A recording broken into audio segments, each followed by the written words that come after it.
नमस्कार, मैं Vivek Bindra, founder and CEO बड़ा बिजनेस.com। आपने थंबनेल पे एकदम ठीक पढ़ा है। 7 स्ट्रैटेजी दूंगा सेल्स की, 1 2 3 4 सीक्वेंस में, स्टेप बाय स्टेप होगा। इनको फॉलो करना गेम चेंजर है। लेकिन उससे पहले 2 न्यूज़। पहली न्यूज़, एवरीथिंग अबाउट एंटरप्रेन्योरशिप को अब फेयरवेल दे दिया गया इस 15 अगस्त को। अब समाप्त हो गया है। हाँ, मेरे कहने से भी नहीं मिलेगा, अब तो नहीं मिलेगा। लाखों लोगों की जिंदगी बदल दी। 2.25 साल चला एवरीथिंग अबाउट एंटरप्रेन्योरशिप। बहुत व्यापारियों ने लिया, बहुत आनंद आया। हमारे कंटेंट का कोई मुकाबला नहीं है। लेकिन अब ये गुड न्यूज़ है, बिजनेस की सभी समस्याओं को लग जाएगा विराम, क्योंकि लॉन्च हो गया business coaching program.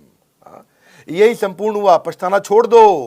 Business coaching programme आ गया है, सारी समस्याएं यहां मोड़ दो, कोई दिक्कत नहीं है। अब बिजनेस कोचिंग प्रोग्राम है क्या? ये ऐसा प्रोग्राम है जिसमें हमने सारे कंपटीशन को ध्वस्त कर दिया है, एकदम खत्म कर दिया। कोई बचा नहीं है, कुछ नहीं बचा। पूछिए क्यों? क्योंकि लाखों रुपए की कोचिंग को हमने अफोर्डेबल किया इस बार।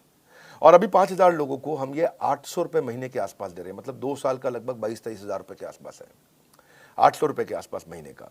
और ये इसमें आपको पर्सनल कोच देंगे। आपको 2 साल का बोल रहे हैं पैसा, ये महीने का 800 रुपया बोल रहे हैं आपको। पर्सनल कोचिंग, बिलियनियर ट्रेनर्स हैं और सर्टिफाइड कोचेस हैं। ये तो कोई कर ही नहीं सकता ना इस प्राइस पे, दुनिया में नहीं कोई कर सकता। कोई भी कर दे तो बता देना। आपको इसके बारे में, बिजनेस कोचिंग प्रोग्राम के बारे में और बताऊंगा। कुछ 5,000 लोगों के लिए हमने दोबारा स्कीम निकाली है। आप बोर्ड लाइन नंबर पे फोन करके पता करिए। अभी शुरू करते हैं 7 सेल्स की strategy, step by step. Referral entry करो। क्या एंट्री करो? रेफरल एंट्री क्या होता है? आप कभी कभी किसी के पास जाते हो, भैया मेरा माल खरीद लो, जाते हो तो वो क्या कहता है? नहीं खरीदूंगा। क्या कहता है? नहीं खरीदूंगा। कोई बात नहीं, उसको जबरदस्ती मत करो। उसको बोलो भाई तू नहीं लेगा तो कोई बात नहीं, 5 लोगों का नाम बता रहे जो ले लेगा, है कि नहीं है? उसको लगता है आसानी से टल गया, भैया पैसे नहीं लेके जाएगा, नाम ही लेके जा, ले नाम ले ले, 5 की जगह 10 का ले जा, तो कोई बात नहीं, इसको मिल ले, इसको मिल ले, इसको मिल ले। Referral entry. और जब आप बोलोगे अरे बंसल जी, गुप्ता जी ने आपका नंबर दिया था, जरा मिलने आ रहे हैं आपसे, तो गुप्ता जी ने नंबर दिया था? कौन से गुप्ता? अरे वही गुप्ता जी जो है, थोड़े हेल्दी से, आपसे बहुत उनकी दोस्ती है। आइए आइए, आप रेफरल के थ्रू वहां पहुंच सकते हैं आसानी से। मेरी बात समझ रहे हैं लाउडली? Yes no? यस। देखो एक बात समझो, जब आप 100 लोगों से मिलोगे, 95 मना कर देंगे। कितने मना करेंगे? 95। 5 आपसे खरीदेंगे, पर वो जो 95 है, हाँ, आपको जो 90 लोगों ने, 95 लोगों ने मना किया, वो अगर 5-5 लोग और दे दे तो 450 नई एंट्री मिल जाएंगी आपको। Are you with me loudly? Yes no? Yes. उल्टा हो जाएगा फनल। इतने से लोगों से मिले, रेफरल मिल के फनल का साइज बड़ा होता चला जाएगा। इसलिए रिवर्स कर दो प्रोस्पेक्टिंग फनल को। आप जब दोस्त का नाम लेके जाते हो, किसी का नाम लेके किसी के पास जाते हो, आपको दिक्कत नहीं आती है। प्रॉक्सिमिटी क्रिएट करता है, आपको ट्रस्ट मिलता है। कभी कभार रिटर्न रेफरल भी आपको मिल जाता है। और satisfied customer is the best source of advertisement. अगर वो खरीद लेता है और सेटिस्फाइड है और वो खुद ही फोन करके ले लो भैया, बहुत बढ़िया है, बात बन जाती है। समथिंग इन कॉमन ढूंढो। दूसरी स्ट्रैटेजी, आइस ब्रेकर क्रिएट करो। आइस ब्रेकर, हाँ, कुछ कॉमन ढूंढो उनके बीच में। आपके बीच में क्या चीज़ कॉमन है? क्योंकि ना ऐसा है, लोगों का कहना है कि एक होता है कन्फर्मेशन बायस। लोग उनके साथ में इंफॉर्मेशन को एक्सेप्ट करना चाहते हैं जो उनके बिलीफ के साथ में मैच कर जाते हो, तो वो ज़्यादा आसानी से सुनना चाहते हैं। आप देखो, आपके बीच में कॉमन कोई इंटरेस्ट है, कोई कॉलेज है, कोई स्कूल है, कोई पॉलिटिकल पार्टी है, कोई धर्म है, कोई स्पोर्ट्स क्लब है, कोई ऑथर है, कोई बिजनेस है। क्या चीज़ है जो आपके बीच में कॉमन है? और जाके आप उसकी तारीफ करें। मैं भी तो विवेक बिंद्रा जी की वीडियो, अरे बहुत कमाल के वीडियो, क्योंकि वो देखते हैं तो आपने बोला तो कॉमन ग्राउंड निकला है। किसी का कुछ कॉमन निकल आता है, किसी का कोई स्पोर्ट्स क्लब, अरे मैं भी सेंट जेवियर्स का पढ़ा हूँ, आप भी जेवियर्स से हैं। तो अगर थोड़ा ईस्टर्न रीजन का है तो डायलेक्ट अगर कॉमन हो, है कि नहीं है? हाँ, थोड़ा बिहार पटना की तरफ से हो तो वहाँ के जेवियर को जेवियर नहीं जेवियर बोलते, हम भी जेवियर से पढ़े। तो अगर आपका टोन कॉमन है तो कितना मिठास है, अरे आप अपना ही आदमी है, ये कुछ गलत नहीं करेगा मेरे साथ में। तो कुछ कॉमन ढूंढो उनके साथ में, है कि नहीं? Try to learn something that you have common. वहाँ से बात बन जाती है आपकी। कम्युनिटी कॉमन में बहुत कुछ कॉमन मिल जाता है। बनिया समाज, जैन समाज, धर्म, जाति, डॉक्टर, टीचर, बिजनेस, स्टूडेंट, सब कम्युनिटी है। प्रोफेशन पे होती है, हर चीज़ पे कम्युनिटी होती है। Don't just focus on what people are interested in, become what people are interested in. Become what people are interested in. Become, हाँ, वो जिसमें इंटरेस्टेड है वो बनने की कोशिश करो, वो आप में इंटरेस्ट अपने आप ले लेगा, है कि नहीं है? जैसे बड़ा बिजनेस को एंटरप्रेन्योर, सोलोप्रेन्योर, एंटरप्रेन्योर बहुत पसंद करते हैं। ये भी कम्युनिटी है। अच्छों की बीत जाती है उम्र, यूं ही नहीं मिल जाते हैं कस्टमर, थोड़ी मेहनत तो करनी पड़ती है। अगली स्ट्रैटेजी, पास फ्रेमवर्क पकड़ना है। क्या पकड़ना है? पास में पी मतलब प्रॉब्लम। पहले कस्टमर की प्रॉब्लम को पकड़ो। क्या पकड़ो? प्रॉब्लम को पकड़ो। जब कस्टमर आपको प्रॉब्लम बताए ये प्रॉब्लम है, इस प्रॉब्लम को थोड़ा विजुअल करो, उस प्रॉब्लम के दर्द को थोड़ा बड़ा करके देखो और उसको भी बड़ा कराओ। हाँ, वो बोलता है मेरे एम्प्लॉय ने इतना परेशान कर रखा है भाई साहब, कोई काम नहीं करते हैं, इतना दुखी कर रखा है, शाम को जल्दी निकल जाते, सुबह लेट आते, भैया बहुत परेशान। तो अब उस पेन को और समझो, पेन को और समझो, उनसे पूछो इस परेशानी का क्या नुकसान हो रहा है। अरे मत पूछिए भैया, बहुत नुकसान हो रहा है। नहीं, क्या नुकसान क्या है? अरे हमको 10 टन माल बनाना था, 4 टन नहीं बना इस महीना, पूरा महीना निकल गया। ओह इज इट, ये तो बहुत बड़ा नुकसान है।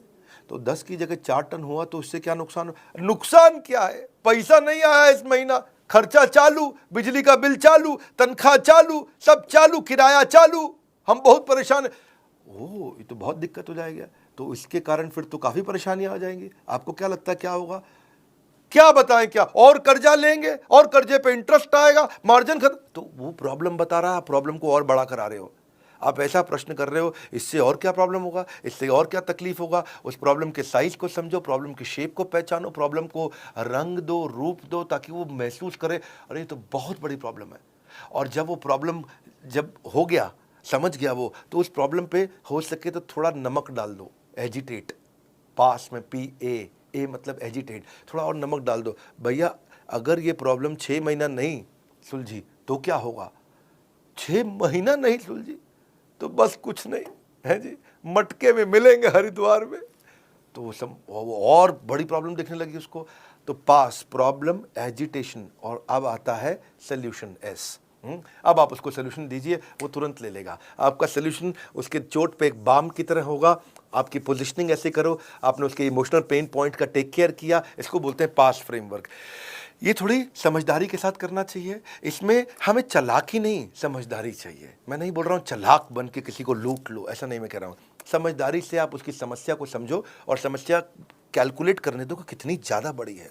और जब वो बड़ी समस्या को पहचान पाएगा, समझ पाएगा, तो आपके सोल्यूशन को तुरंत ले पाएगा। People don't buy vitamin, they by health. लोग वाइटामिन नहीं खरीदते, लोगों को हेल्थ चाहिए है, इसलिए वाइटामिन मत बेचो, उनका हेल्थ बेचो। हाँ, मेक इट अबाउट देम, उनके बारे में बात करो। Just like you don't like listening to a self absorbed monopolised conversation. कई लोगों की आदत होती है, वो हर बात में अपनी तारीफ करते हैं। हाँ, उनकी लिसनिंग भी ऑटोबायोग्राफिकल होती है। जब आप उनको बोलो अरे मैंने बहुत मेहनत करी, तो क्या बोलेंगे? तूने क्या मेहनत करी जो मैंने करी थी, है कि नहीं? आप उन्हें बोलो अरे बहुत बारिश से आया, बहुत परेशान, तू क्या बारिश से आया जो एक बार मैं बारिश से आया था। वो आपसे बात करेगा अरे भैया मैं बहुत थक गया, तू क्या थका है जो मैं थका था। आप उसे कुछ भी बोलो, वो अपने बारे में सोच रहा होता है। अरे भाई सामने वाले की बात करनी है, अपनी बात नहीं करनी है आपको। सेल्स पर्सन सामने वाले को बोलने देता है तो उसके बाद वो समझता है। सो उससे फिर क्या होगा, आप what is the relevance to this particular prospect, इस प्रोस्पेक्ट के लिए रियल रेलेवेंस क्या है, इसको बोलते हैं रेलेवेंस का रेवोल्यूशन। वन मोर टाइम, क्या? रेलेवेंस का रेवोल्यूशन। हमारी क्रांति इतनी है, जो कस्टमर को चाहिए वो देंगे। कोर्सेज हम तैयार कर चुके हैं। It is not what you do with the product, it is what you do with the mind सामने वाले के साथ में। हाँ, कबीरा खड़ा बाजार में यही बात बताए, कबीरा खड़ा बाजार में यही बात बताए, जो कस्टमर की नीड को समझे वो खूब सेल कर जाए, जो कस्टमर की नीड को समझे वो सेल कर जाए। हाँ, तो आगे चलते हैं जी। I am on your side. क्या बोलो? भाई साहब मैं तो आपके साथ हूं। मैं तो आपके साथ हूं। ना मैं तो आपके साथ हूं। देखो, जो तुमको हो पसंद वही बात करेंगे, तुम दिन को कहो रात तो हम रात कहेंगे। मैं तो आपकी तरफ हूं, कम ऑन, मैं तो आपकी तरफ हूं। सेल्स पर्सन क्या करता है, अगर कस्टमर के साथ उसकी बहस हो जानी सस्ता करो सस्ता करो, वो कहना नहीं कर सकता, लेकिन हाँ मैं एक काम करता हूं, मैं मैनेजमेंट से लड़के आता हूं आपके लिए, मुझको जरा 15 मिनट दो, आप यहां बैठो, अंदर हमारे बॉस बैठे हैं, मैं जरा उनको समझा के आता हूं। और वो जाता है और 15 मिनट दूसरे कमरे में लगा के आता है, फिर आता है थका हुआ आता है, लेकिन मुस्कुराता है, कहता है आपकी डील बन गई, आपकी डील बन गई। उसको लगता है ये तो हमारा आदमी, कंपनी का नहीं है, ये हमारे हिसाब से चल रहा है। जिस दिन कस्टमर को ये फील हो जाए आई एम ऑन योर साइड, बात बन जाएगी भैया। अगला है बिकॉज जस्टिफिकेशन। ये एक नया तरीका है। कौन सा? Because justification. हाँ, इसको बोलते हैं क्योंकि टेक्निक। कौन सी टेक्निक? क्योंकि टेक्निक। क्योंकि टेक्निक है जी। सामने वाले को एक रीजन दे दो तो वो बात को मानने के चांसेस बढ़ जाते हैं। जब आप सामने वाले को बड़ा रीजन देते हो, क्योंकि लगा देते हो बीच में, क्या लगाते हो? क्योंकि टेक्निक बोलते हैं इसको, बिकॉज जस्टिफिकेशन, क्योंकि टेक्निक। तो चांसेस है कि बात मान जाएगा। जैसे आप एयरपोर्ट पे खड़े हो और आपको जल्दी से अंदर जाना, लंबी लाइन है, कोई जाने नहीं देगा आपको। आप उन्हें बोलो excuse me because I have only 50 minutes left और 45 मिनट में बोर्डिंग बंद हो जाएगी, may I please cross the line, तो आपको आगे जाने देंगे? Yes no? क्योंकि आपने क्या बोला? Because I have only 50 minutes left. आपने क्योंकि लगा करके एक रीजन दे दिया, क्योंकि लगा के आप ऐसे जाके बोलो भाई साहब मैं आगे निकल जाऊं, क्यों आगे निकल जाऊं? नहीं जाने दो, जाने दो नहीं मैं प्लीज प्लीज। तो क्या आदमी जब गुस्से में होता तो आपकी बात रिपीट करता। घर की माएँ भी ऐसी करती थी ना, मैं 2 रोटी से ज़्यादा नहीं खाऊंगा, 2 रोटी से ज़्यादा नहीं खाएगा ये। तो गुस्से में आदमी रिपीट करता है। लेकिन आपको क्या करना है, जब किसी को बात मनानी हो तो क्योंकि टेक्निक लगाओ। क्या लगाओ? जब बिग बाजार में लंबी लाइन में खड़े हो ना आप, तो आपको अगर आगे जाना है तो आप कई लोग क्या बोलते हैं, भाई साहब क्योंकि मेरे पास तो केवल 2 ही आइटम है और बहुत जल्दी में हूँ, बच्चा वेट कर रहा है, मैं चले जाऊँ क्या? तो क्योंकि लगा दिया उसने और रीजन दे दिया। चांसेस है लोग बात मान जाएंगे, है चांसेस है लोग बात मान जाएंगे। जैसे आप किसी कस्टमर के पास जाते हो और उसे कहते हो मुझे मालूम है कि आप इस प्रोडक्ट का डेमो जरूर देखना चाहोगे क्योंकि इसकी बाय 1 गेट 1 फ्री ऑफर आज शाम को ही खत्म हो रही है। तो जैसे ही आपने क्योंकि लगा के एक स्ट्रॉन्ग रीजन दे दिया तो वो कहेगा अच्छा हाँ डेमो तो देखना चाहूंगा जी, है कि नहीं है? हाँ, आप जैसे जाके कस्टमर को बोलो मुझे मालूम है कि आप इस प्रोडक्ट में जरूर इंटरेस्ट लोगे क्योंकि आपके सारे कॉम्पिटिटर इसे यूज कर रहे हैं। ओह, तो आपने क्योंकि, अगर आप ऐसे जाके बोलो मुझे मालूम है आप प्रोडक्ट में इंटरेस्ट लोगे, क्यों लूंगा बे, प्रोडक्ट में इंटरेस्ट लोगे, नहीं लेगा वो।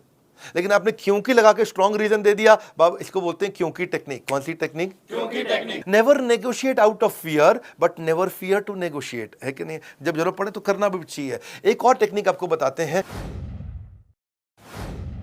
इसको बोलते हैं BYAF टेक्निक। कौन सी टेक्निक? BYAF technique. ये बड़ी अच्छी है, BYAF कभी सुना है कहीं पे? नहीं सर। नहीं, तो ये होती है but you are free, be but YUARF free, but you are free. भाई मैं आपको प्रोडक्ट दिखाने जा रहा हूं but you are free to not to buy the product also. इसका मतलब क्या हुआ, भाई साहब मैं आपको बहुत बढ़िया मोबाइल देना चाहता हूं, ये मेरा मोबाइल देखो, बहुत मैं आपको ये मोबाइल आपको दिखाना चाहता हूं, कोई ज़रूरी नहीं है आपको खरीदना है, आप खाली देख लीजिए। जैसे ही आप बोल देते हो कि कोई ज़रूरी नहीं है आपको खरीदना है, you are free not to buy but you are free, जैसे ही आप ये बोल देते हो तो उसको लगता है डिसीजन मैं ले रहा हूं, I am free not to buy. क्योंकि कारण क्या है, people hate being told what to do. अगर आप उन्हें बोलो कि ये खरीद लो, लोगों को अच्छा नहीं लगता कि कोई उनको आगे बताए कि ये करो, ये खरीद लो, ये खरीद लो, ये खरीद लो, खरीद, ये पसंद नहीं आता। आपकी मर्जी, आप चाहें तो ले, चाहे ना भी ले, आप देख सकते हैं इसको। उससे सामने वाले को लगता है अच्छा मैं डिसाइड करूंगा, ये नहीं बोल रहा खरीदने को मुझे, लाओ दिखाओ फिर, ठीक है जी। हाँ, सो अगर आप उनकी चॉइस को लिमिट कर दो और बोलो खरीद लो, तो लोगों का जो रिएक्शन होता है वो क्लोज माइंड होता है। लेकिन अगर आप उनको ऑप्शन दे दो कि भाई बट यू आर फ्री, तो उनको वो ओपन माइंड हो जाते हैं, ये कोई जबरदस्ती नहीं करेगा मुझसे, चलो दिखाओ। Negotiation means getting the best of your opponent without making him realize. Customer को पता भी नहीं चलता और वो आपका पार्टनर बन जाता है, वो आपका पार्टनर बन जाता है। सेल्स की क्लोजिंग कैसे की जाए? सेल्स की क्लोजिंग करने के लिए एक बड़ा अच्छा तरीका है, क्वालिटी क्लोज अप्रोच बोलते हैं, क्वालिटी अप्रोच। प्रोडक्ट की क्वालिटी को इतना डिटेल में समझाओ, इतना डिटेल में। मैं कश्मीर गया था और कश्मीर में वहाँ जो है ना, रास्ते में कारपेट बेचने वालों को शोरूम आते हैं, को कश्मीरी कारपेट होते हैं। अच्छा, बिठा के कारपेट की इतनी डिटेल में समझा रहे थे कि ये मशीन से नहीं बनते हैं भाईजान, आप भाईजान मशीन से नहीं बनते हैं। ओके भाईजान में इतनी गहरा, भाईजान, तो मैं भी ध्यान से सुन रहा, अच्छा मशीन से नहीं बनते, वो हाथ से बनते हैं। हाँ, और फिर जो उसने बताया कि हाथ से कैसे बनते हैं, कितने कारीगर लगते हैं, उतना डिटेल में क्वालिटी, हमको भी लगने लगा अच्छा है कारपेट, है जी। लेकिन एक्चुअली मशीन का कारपेट अच्छा होता है, लेकिन उसकी बात सुन के लगा कि मशीन का कारपेट तो मतलब जैसे कूड़ा हो गया, है जी, कारपेट तो इसी का अच्छा है। अच्छा, वो महंगा भी दे, क्योंकि बताने का एक्सपीरियंस को बोलते हैं आर्टिस्टिक अप्रोच, आर्टिजन मतलब कि किसी की कला है इसके अंदर, वो कला को एक्सपीरियंस। कला की कीमत नहीं होती भाईजान। मैं बहुत ठीक कह रहा भाई। तो उस चक्कर, अब आपको ये समझना है कि आप एक्सप्लेन कैसे करते हो। क्वालिटी क्लोज, क्या बोलते हैं? क्वालिटी की गहराई में उतर जाओ। आर्टिजन क्लोज अप्रोच, कि क्या आर्ट है इसके अंदर, छुपी हुई आर्ट क्या है। अगला है ओनरशिप क्लोज अप्रोच। ओनरशिप का मतलब क्या होगा? जो सेलर है ना, वो ऐसे बोलेगा, भाई साहब ये एवरीथिंग अबाउट एंटरप्रेन्योरशिप मैंने खुद यूज किया है, तब तक नहीं बेचा, मैं खुद इसका ओनर, मैंने खुद यूज किया है। और रोज सुबह 5 से 6 1 घंटा डायरी पेन लेके बैठता हूँ, बेटे को साथ में बैठाता हूँ स्कूल जाने से पहले उसके, रोज 1 घंटा मैं खुद यूज कर रहा हूँ भाई साहब, तब जाकर के मैं दे रहा हूँ आपको। और पहले मुझे भी नहीं लगता था क्या होगा ये, क्या है ये, बहुत हम तो पहले से ही ट्रेन है, बनिए को कौन सिखाएगा, मारवाड़ी को कौन सिखाएगा। आज भाई साहब मैं भी ऐसा फील करता था, जब से यूज करा I felt and found that this is outstanding. इसको बोलते हैं फील फेल्ट फाउंड। क्या बोलते हैं? Feel felt found. तो ये बड़ा इंपॉर्टेंट चीज है कि आपने बोला कि मैं खुद यूज कर रहा हूं, और इससे आप सजेशन क्लोज अप्रोच में आपकी सारी प्रॉब्लम सुनने के बाद मैं ये सजेशन देना चाहता हूं, इसमें अथॉरिटी आता। आपकी सारी प्रॉब्लम सुनने के बाद मैं ये सजेशन देना चाहता हूं, आपकी सारी प्रॉब्लम सुनने के बाद मैं ये सजेशन देना चाहता हूं। सजेशन सामने वाला अरे सारी बात समझ के सजेशन दे रहा है, ठीक ही बोल रहा होगा जी, क्योंकि आपने वहां पर ओनरशिप और सजेशन का अप्रोच लिया। It works very very well. Countdown timer आपने देखा, अब आपके लिए गुड न्यूज क्या है दोबारा समझ लेते हैं। बिजनेस कोचिंग प्रोग्राम के बारे में मैंने आपको शुरुआत में बताया कि हैंड होल्डिंग सपोर्ट, ये एकमात्र ऐसी कंपनी जिसने इसको बनाया। ये एक गेम चेंजिंग प्रोडक्ट है। इसमें मैंने बेसिकली 9 महीने लगाए, 9 महीने दिन रात हमारी टॉप लीडरशिप, हमारे यहाँ टॉप लीडरशिप मतलब सब टॉप कॉर्पोरेट्स के टॉप लीडर्स हमने लेकर के आए हैं बड़ा बिजनेस में। एक हमारे यहाँ जो एक कैटेगरी टीम है जिसने मिलकर के इसको बनाया है। आपके लाखों रुपए खर्च होते हैं, इतना सस्ता कर दिया आप सोच भी नहीं सकते। शॉपकीपर अपना पर्सनल बिजनेस कोच, ये दुनिया में कभी सोचा नहीं गया था। सुनो फिर से बोल रहा हूँ, ये दुनिया में कभी सोचा नहीं गया था कि एक दुकानदार अपना पर्सनल बिजनेस कोच कभी रख पाएगा, एक पनवाड़ी अपना पर्सनल बिजनेस कोच, प्रेस वाला पर्सनल बिजनेस कोच, ऑटो चलाने वाला पर्सनल बिजनेस कोच रख पाए। एक आम आदमी, एक बिजनेसमैन, स्मॉल मीडियम बिजनेस बहुत सारे खड़े करेंगे, जिससे एम्प्लॉयबिलिटी बढ़ेगी देश में, यहीं से प्रोग्रेशन आएगा। Reading material, assessment, hand holding, certified coaches, billionaire trainers, chat option, सब कुछ हम दे रहे हैं आपको। बदल जाएगी आपके बिजनेस के प्रति सोच जब बड़ा बिजनेस देगा आपको personal business coach. Personal business coach 5000 लोगों के लिए है। आपको बोर्डलाइन नंबर पे फोन करना है। 5000 पहले 5000 में आने के लिए आपको क्या करना होगा? आपके दिए गए सामने नंबर पे कॉल करना होगा। मात्र 5000 लोग ही बीसीपी का फायदा उठा पाएंगे, बिजनेस कोचिंग प्रोग्राम का फायदा उठा पाएंगे, बाकी लोग बचपन का प्यार गाते रह जाएंगे। बिजनेस की सारी समस्याओं को लगेगा विराम, क्योंकि क्या लॉन्च हुआ है? Business coaching program. Business coaching training के साथ कोचिंग भी दे रहे हैं, यानी कि 1 to 1 कोई आदमी है आपके लिए जो आपकी हर तकलीफ को ध्यान रखने के लिए, आपके साथ हर समय चैट पे, कॉल पे अवेलेबल रहने के लिए। सोचना वोचना छोड़ दीजिए, भूल जाइए सारी चिंता। आज जैसे ही आप बीसीपी ज्वाइन करेंगे बनेंगे बिजनेस के सरताज। कंगन को चाहिए सुंदर सी कलाई, बीसीपी से होगी बिजनेस में कमाई। बिजनेस कोचिंग प्रोग्राम को आपको समझना पड़ेगा ये क्या है। कॉल कर लीजिए, इसको समझ लीजिए, पहले आप फोन पे समझ लीजिए। मैं यहाँ यूट्यूब पे बहुत ज़्यादा नहीं बताऊंगा, आज मैं 7 सेल्स स्ट्रैटेजी देने आया था। आप कॉल करके खुद समझ लीजिए यार, पर्सनल बिजनेस कोच एक आम आदमी को मिल सकता है क्या? ये कैसे कर दिया बिंद्रा जी ने, ये कैसे पॉसिबल हो गया? अरे तो हो ही नहीं सकता था, ये दुनिया में किसी ने नहीं किया, इन्होंने कैसे कर दिया? बड़ा बिजनेस ने, बड़ा बिजनेस है ये। दुनिया में हमारी जैसी कॉम्पिटिटिव लैंडस्केप बदलना आदत है हमारी, अपने कंज्यूमर के लिए लड़ना आदत है हमारी। बोर्ड लाइन नंबर पर फोन करके पता लगाइए, वीडियो शेयर करिए पिता को या पुत्र को, मित्र को या किसी अड़ोसी पड़ोसी को जिसको मदद हो सकती है। हमारे साथ जुड़े रहने के लिए कमेंट बॉक्स में आज की चर्चा मैं आपसे आके करूंगा। आप सबका बहुत बहुत धन्यवाद।